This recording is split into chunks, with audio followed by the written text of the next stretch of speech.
Muna tayo ng update kaugnay sa Bagyong Christine mula sa Pag-asa Weather Forecaster Center. Nasa linya na si Benison Estareja, ang ating Pag-asa Weather Forecaster. Hi, Benison. Good evening po sa inyo. Hello, good evening, sa ating mga tagsbaybay. Yes po, meron tayong panibagong update regarding kay Tropical Storm Christine. As of 10 p.m. ay nasa 475 kilometers ito silangan ng Infanta Quezon.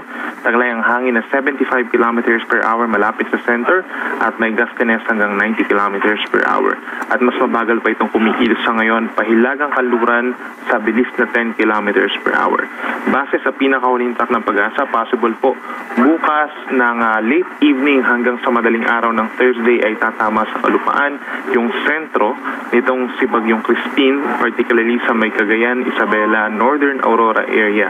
And then tatawarin afterwards, ito pong malaking bahagi ng Northern Luzon, Cagayan Valley, Cordillera Region, Ilocos Region, sila yung makakaranas po ng mga pagbugso ng hangin, direktang epekto nitong si Bagyong Christine, and possibly as a severe tropical storm. At maaring mag-emerge po sa West Philippine Sea pagsapit po ng Thursday ng gabi at lumabas naman ng ating Philippine Area of Responsibility sa Friday pa ng hapon.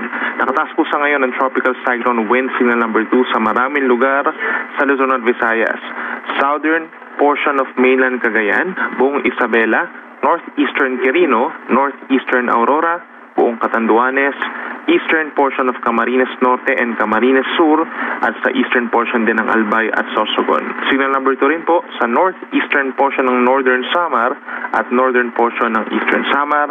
Habang marami ding lugar po ang merong signal number 1, buong Ilocos Region, ngayon din po ang malaking bahagi ng Cordillera Region, Batanes, rest of Cagayan including Babuyan Islands, rest of Quirino, Nueva Vizcaya, rest of Aurora, Nueva Ecija, Tarlac, Zambales, Bataan, Pampanga, and Bulacan.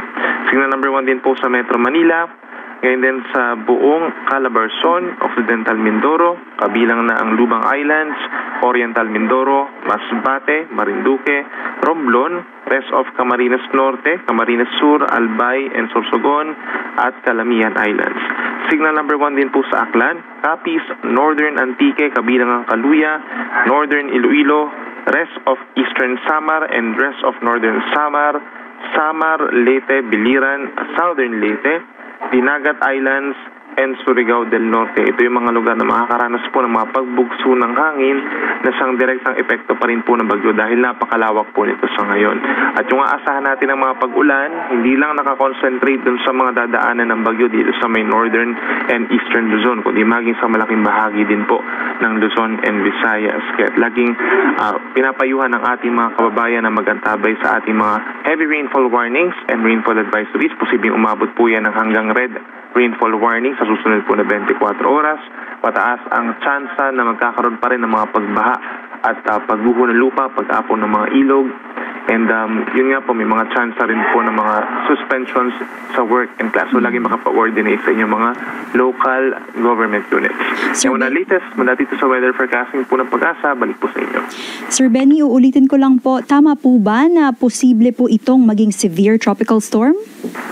Bago siya mag-landfall po, yes, possible po siya mag-severe tropical storm. Maraming salamat, Sir Benny Estareja. Salamat po.